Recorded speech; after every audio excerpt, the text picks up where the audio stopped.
નમસ્કાર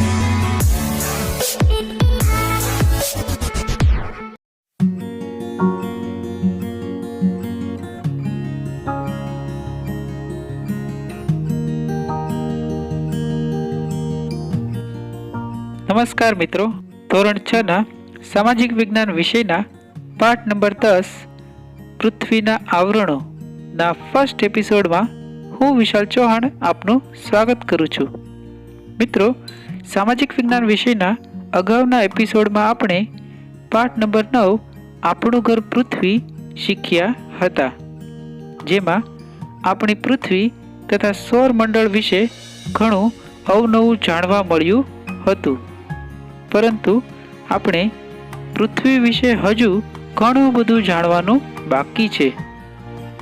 મિત્રો, આ પાઠ નંબર 10 પૃથ્વીના આવરણોમાં આપણે પૃથ્વીના મુખ્ય 4 આવરણો વિશે વિસ્તારપૂર્વક સમજ મેળવીશું.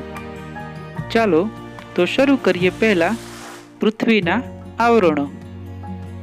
મિત્રો, સૌર પરિવારના તમામ ગ્રહોમાં આપણી પૃથ્વી અજોડ છે, એટલે કે પૃથ્વી જેવો બીજો કોઈ ગ્રહ નથી, કેમ કે પૃથ્વી એકમાત્ર એવો ગ્રહ છે કે જેને અનુકૂળ તાપમાન, પાણી, હવા અને જીવન મળ્યું છે, જે પૃથ્વીને મળેલ કુદરત તરફથી એક અમૂલ્ય ભેટ ગણી શકાય, કારણ કે બીજા કોઈ પણ ગ્રહો પર હજુ પાણી કે ઓક્સિજન એ પૂરતા પ્રમાણમાં હોવાના પુરાવા મળ્યા નથી.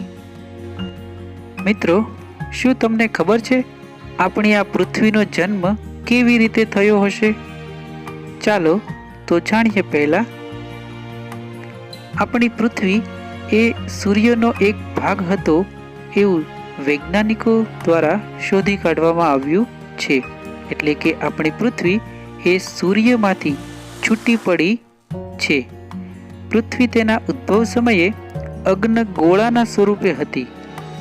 આ અગ્નગોળો ધીરે ધીરે ઠંડો પડતા કેટલાક તત્વોનું ક્રમશઃ પ્રવાહી અને ઘન સ્વરૂપમાં રૂપાંતર થયું. જે તત્વોનું પ્રવાહી સ્વરૂપમાં રૂપાંતર થયું તે પાણી, અને જે તત્વોનું ઘન સ્વરૂપમાં રૂપાંતર થયું હશે તે ખડકો, માટી કે જમીન બન્યા હશે. આમ પૃથ્વીની આસપાસ વાયુઓનું તથા પૃથ્વીની સપાટી પર ખડકો અને માટીનું આવરણ અસ્તિત્વમાં આવ્યું. આ આવરણના વિશાળ ખાડાઓમાં પાણી ભરાતા મોટા મોટા મહાસાગરો બન્યા. આમ પૃથ્વીનું ચોક્કસ સ્વરૂપ રચાયું હતું. આમ પૃથ્વીના મુખ્ય 4 આવરણો છે. 1 બુદ્ધાવરણ, 2 જલાવરણ, 3 વાતાવરણ, 4 જીવાવરણ. ચાલો હવે આ આવરણોને વિસ્તારપૂર્વક સમજીએ. પહેલું બુદ્ધાવરણ એટલે કે લિથોસ્ફિયર. પૃથ્વીનો ઉપરનો પોપડો સામાન્ય રીતે માટી અને ઘન પદાર્થોનો બનેલો છે. મૃદ્દા શબ્દનો અર્થ માટી થાય છે, તેથી પોપડાના ઉપલા ભાગને મૃદાવરણ કહે છે. આ આવરણ ખડકો અને ઘન પદાર્થનું બનેલું હોવાથી તેને ખડકાવરણ કે ઘનાવરણ તરીકે પણ ઓળખવામાં આવે છે. અહીં તમારે એક શબ્દ યાદ રાખવાનો છે, મૃદ એટલે માટી, જેથી તમને યાદ રહી જશે કે મૃદાવરણ એટલે પૃથ્વીનો ઉપરનો પોપડો કે જે માટીનો બનેલો છે. ઓકે, હવે જોઈએ બુદ્ધાવરણનું વિસ્તાર અને બંધારણ. પૃથ્વીના ઉપરનો પોપડો લગભગ 64 કિલોમીટરથી 100 કિલોમીટર જેટલો જાડો છે. હા, તેની જાડાઈ એ લગભગ 64થી 100 કિલોમીટર જેટલી હોઈ શકે. તેમાં મુખ્યત્વે એલ્યુમિનિયમ, સિલિકા જેવા હલકા તત્વો રહેલા છે. ઊંડા સમુદ્રમાં પોપડો પાતળો હોય છે. પૃથ્વીનો આશરે 29% ભાગ આ મૃદાવરણે રોકેલો છે. આ ભાગ પર પર્વતો, ઉચ્ચ પ્રદેશો, મેદાનો, આપણે રહીએ છીએ તે વિસ્તારો વગેરે તમામ આવી જાય છે. મૃદાવરણની સપાટીથી જેમ જેમ ઊંડે જઈએ તેમ તેમ તાપમાનમાં વધારો થતો જાય છે.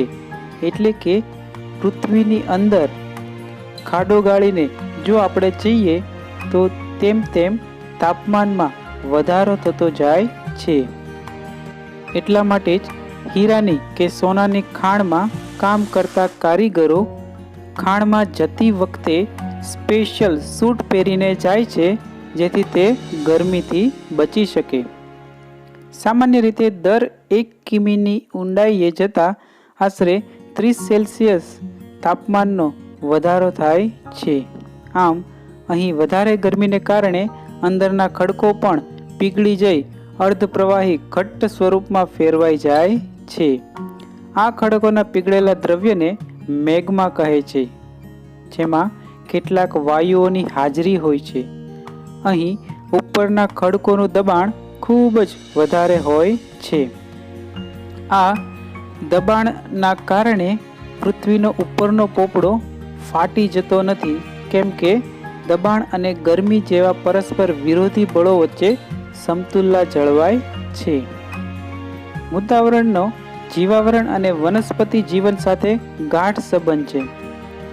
આપણા ઘર, પાણી, ખેતી, ઉદ્યોગો બધું જ આ મૃદાવરણ સાથે સંબંધ ધરાવે છે. મૃદાવરણમાંથી ખનિજો અને ખનિજ તેલ મળે છે. ખેતી કરી વિવિધ પાકોનું ઉત્પાદન મેળવીએ છીએ. મેદાની પ્રદેશમાં વિવિધ ઉદ્યોગો, ધંધા અને બીજા આર્થિક પ્રવૃત્તિઓ કરીએ છીએ. પર્વત પ્રદેશોમાં આવેલા જંગલો પણ મૃદાવરણને જ આભારી છે. ટૂંકમાં એમ કહી શકાય કે આહારથી માંડીને આવાસ અને આપણા અસ્તિત્વનો પાયો જ એ મૃદાવરણ છે. આમ મૃદાવરણ વગર કોઈ પણ જીવનું અસ્તિત્વ ટકી શકે નહીં એમ કહી શકાય. ઓકે, તો ચાલો હવે જોઈએ પૃથ્વીનું આવરણ નંબર 2, જલાવરણ એટલે કે હાઇડ્રોસ્ફિયર. અહીં જલ શબ્દથી તમે પરિચિત છો. જલ એટલે પાણી. તો પૃથ્વી સપાટીનો જે વિસ્તાર પાણીથી ઘેરાયેલો છે તેને જલાવરણ કહે છે. પૃથ્વી સપાટી પર ભૂમિ પ્રદેશ કરતાં પાણીના વિસ્તારનું પ્રમાણ વધારે છે. આપણે હમણાં અગાઉ જોયું તેમ કે પૃથ્વી પર મૃદાવરણ 29% ભાગ રોકે છે. એટલે કે પૃથ્વીના 29% ભાગમાં જમીન છે, તો બાકીના 71% ભાગમાં એ જલાવરણ આવેલું છે. પૃથ્વી પર જલાવરણ એટલો વિશાળ છે કે એમાં ભૂમિખંડો પણ ટાપુ જેવા નાના દેખાય છે. પૃથ્વી પરના વિશાળ જળ રાશિ ધરાવતા ભાગોને મહાસાગરો તરીકે ઓળખવામાં આવે છે. પૃથ્વી પર સૌથી મોટું મહાસાગર એ પેસિફિક મહાસાગર છે. ત્યારબાદ એટલાન્ટિક, ત્યારબાદ હિન્દ મહાસાગર અને ત્યારબાદ આર્કટિક મહાસાગર. એમ આ 4 મહાસાગરો એ પૃથ્વીના સૌથી વધુ જળ રાશિ ધરાવતા ભાગો છે. પૃથ્વી પરના મહાસાગરો ખૂબ વિશાળ અને ઊંડા છે. તેના તળિયે 10 થી 11 કિલોમીટર જેટલી વિશાળ અને ઊંડી ખાઈઓ છે. મહાસાગરોના તળિયે પણ પૃથ્વી સપાટી જેવા ભૂમિ સ્વરૂપો આવેલા છે. એટલે કે મહાસાગરોના તળિયે પણ પર્વતો, ઉચ્ચ પ્રદેશો, મેદાની પ્રદેશો, ખાડા, ખાઈઓ વગેરે આવેલા છે. પૃથ્વી પર જે પાણી છે તેમાંથી 97% સમુદ્રમાં રહેલું ખારું પાણી છે. એટલે કે આ પાણીનો ઉપયોગ આપણે પીવા માટે કરી શકતા નથી. તો બાકીના 3% પાણીમાંથી 2% જેટલું પાણી તો બરફ સ્વરૂપે હિમાલય અને ઉત્તર અને દક્ષિણ ધ્રુવ પર રહેલું છે.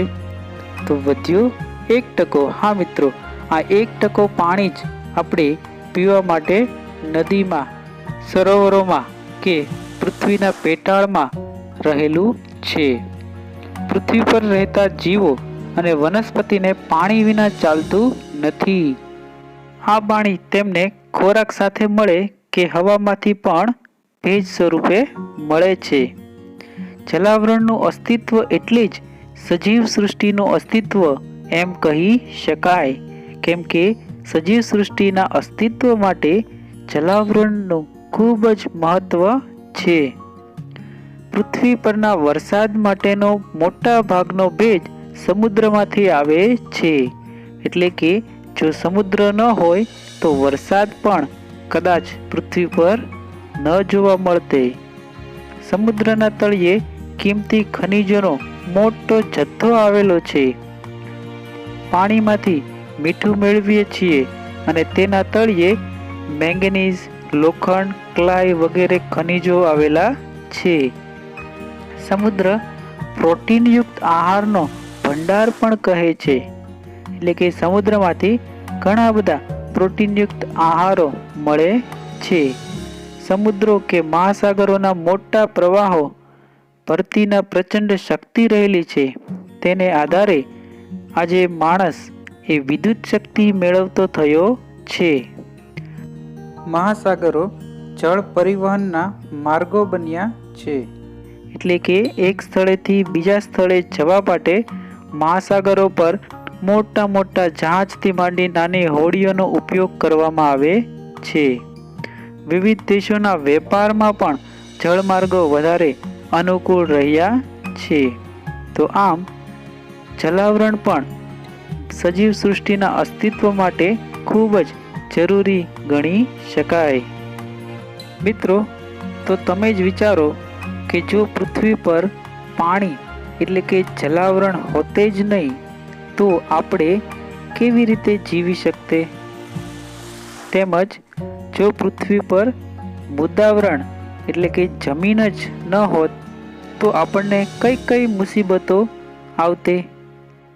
આ પ્રશ્ન તમે વિચારો તો તમને ખબર પડશે કે મૃદાવરણ અને જલાવરણ વગર કદાચ કોઈ પણ સજીવનું અસ્તિત્વ પૃથ્વી પર હોતે નહીં. ઓકે, તો મિત્રો આજે આપણે મૃદાવરણ અને જલાવરણ પૃથ્વીના 2 આવરણો વિશે શીખ્યા. હવે બીજા એપિસોડમાં આપણે પૃથ્વીનું વાતાવરણ અને જીવાવરણ વિશે ભણીશું.